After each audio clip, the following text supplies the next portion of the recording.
Okay, this question will lead to something similar to the first question on the worksheet I've just put together for you. The worksheet covers all of these questions for you to have a go at before you watch the videos. So the bag contains X counters. 7 of the counters are blue. Sam takes a random counter from the bag and does not replace it. Jill then takes a counter from the bag. The probability they both take a blue counter is 0.2. So we now need to form an equation for this using probability. Now the thing to remember is that the probability of Sam's probability of getting the counter is blue is 7 over x, and that's for his side. For Jill, one counter has been removed, so there's now only 6 blue, and there's 1 less counter in the bag. And what they're telling us is form an equation to show this. So for Sam and Jill, we've got to do a multiplication on the system.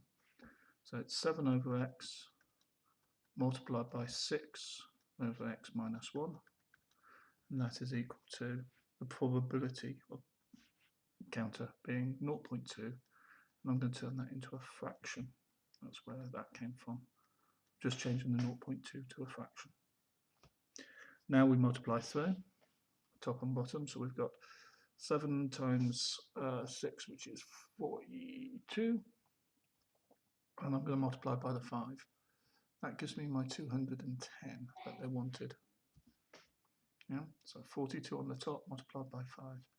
On the denominator, we're going to get x times x minus 1, which is x squared minus x. And because I've already dealt with the multiplied by 5, we have a 1 there. Rearrange it and multiply through, so we're going to get the x squared minus x on top, and that must equal 210. Rearrange it now and bring the piece together. We've got x squared minus x minus 210 is equal to 0. So we've now managed to create the equation. Second part now is to calculate the value of x.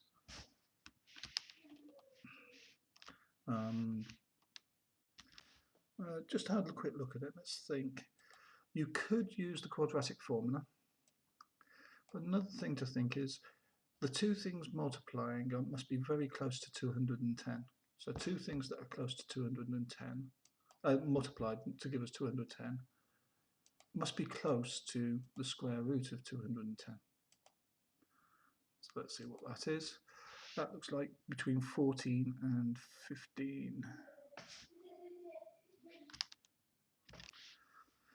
So let's just do a quick check. Are the two numbers 14 and 15? Because the gap between them needs to be 1.